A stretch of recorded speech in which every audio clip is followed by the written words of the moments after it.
I am joined by Emily Capodilupo, the Senior Vice President of Data Science and Research at Whoop, every athlete's favorite thing to wear right now. So you gave your talk and you talked so much about how data is not equitable in representing women. One of the statistics you mentioned is that 6% of research about exercise and training is for women athletes. So if that shift happens, how will that better prepare athletes to make decisions about their training and their body based on research?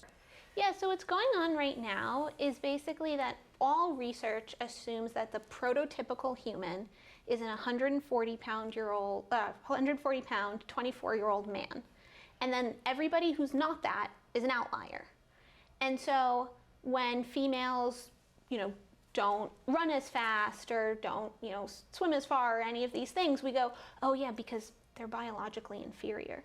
But the reality is that we're being trained, all of our nutrition, all of our medicine, everything from the moment that we're born is being tailored to men and just sort of saying like, good enough. They're sort of like weird men. And like, that's how we get treated. And then it's just like, she's old, it's her period, it's whatever. Of course, it's like not as good. And what I'm trying to advocate for in this talk is just really flipping that around, right? Like, we are not small, weak, inferior men.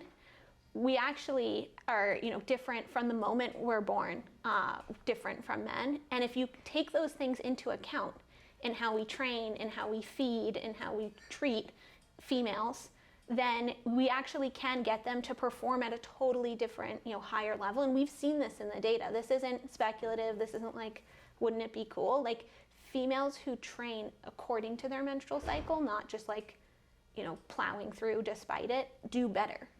So what are the things, if you are maybe a female athlete or you're just someone who trains and wants to take that seriously, what questions can you start asking yourself and looking at in order to better perform and take care of yourself? Yeah, so the most important thing is to track your menstrual cycle. It really should be considered another vital sign.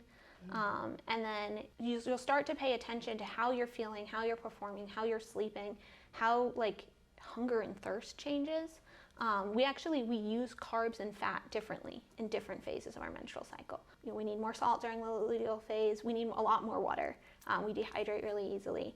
And all of that stuff that you can learn to work around, but if you're just taught to ignore it, and that's like shameful and dirty and like don't talk about your period, right.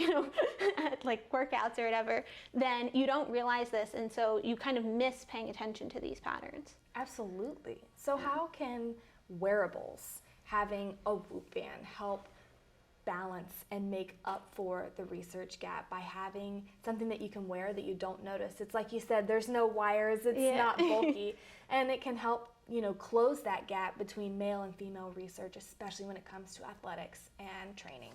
Yeah, so a couple different ways. One, we track your menstrual cycle for you and then are automatically adjusting the training recommendations, not just based on what we've seen in your body, but also what we've seen in your body when you're in your follicular phase or when you're in your luteal phase. And so it knows where you are in your cycle and it's taking that into account in the recommendations that it's making. But then more importantly, there has been a lot of issues with research just not getting done. And wearables are able to close that research gap because we're passively collecting all this data. And so like I talked about, in my talk, when we were like, oh, let's go look at how important menstrual cycles are, we were sitting on, hundreds of thousands of menstrual cycles. And so, we pulled a subset of them and we were like, oh, wow, this is really, really profound. And then you go to a PubMed or, go search the medical literature and try and see what's out there. And there's nothing there because typical human, academic research, they'll go get 6 people and then the trends are really noisy. And so they end up with something inconclusive. And then they get discouraged because that doesn't make good papers. And if you don't get good papers, you don't get, subsequent funding and promotions and all that good stuff. So they don't have the funding that they need through those traditional routes to go and recruit large enough sample sizes to see these things. So they've kind of shied away from doing it.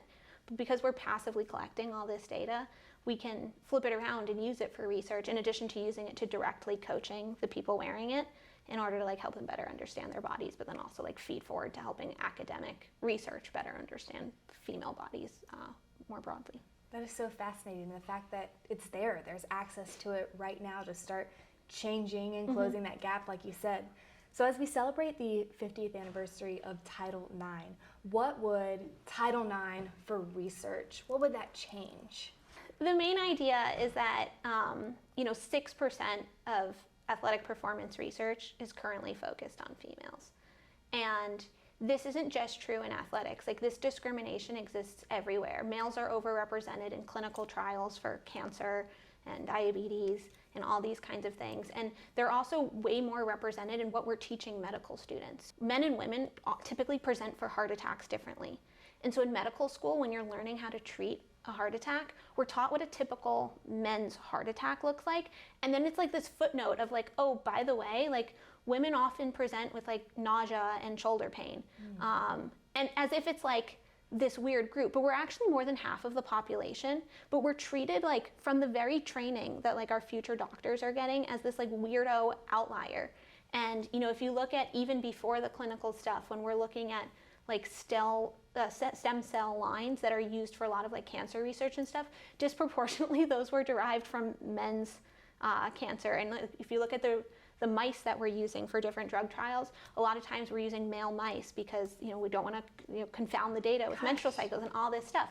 And then we kind of wonder why men have these better outcomes, and then we're so dismissive about it because we're so used to it that we're like, well, women are weaker, and so like it makes sense, and women have always had worse outcomes to these kinds of things. So like, because it's what we've grown to expect, like it hasn't been questioned.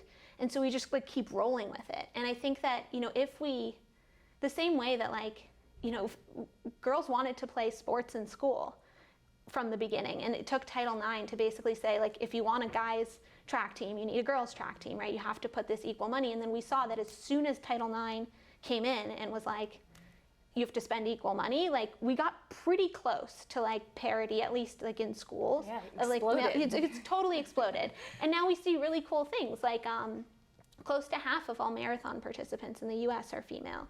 And so like it really is, it totally changed the whole athletic participation scene in 50 years. And I think that like without legislation, that's not going to change. We need to demand that like, because our tax dollars pay for most of this research that's going on. Like everything that's like funded by NIH grants and all that stuff, it's funded by our tax dollars. So you're paying a lot of money to fund a system that like is okay with treating you like an outlier and doesn't really care that it's going to work less well on you. It isn't like, teaching me anything about me. Yeah. You don't realize that like when you go to the doctor, the treatment that you're getting is best practices as defined in clinical trials for men. And like, now imagine that you're not you, like a young female, right? Now imagine you're postmenopausal, right? Like, how much further are you now from that like, 24-year-old male prototype of a human? The funding should go like representatively to all of the people whose like hard work is, through tax dollars funding this stuff, because we should care, and it should be a goal that our healthcare system and our athletic research and all that stuff, which ultimately, is a flavor of healthcare, sure. Works equally well for everybody, or at least like gives everybody a chance at it working equally well for them. So when we think about, how far we've come, there is so much further to go. And thank you for shedding light on those areas that I would say most women don't know about. Thank you so much for joining me, Emily. It was a joy to talk to you, and I'm leaving very fired up about this. And I'm just glad to be more educated than before I heard your talk and after speaking to you. Well, thank you for having me. Thank you.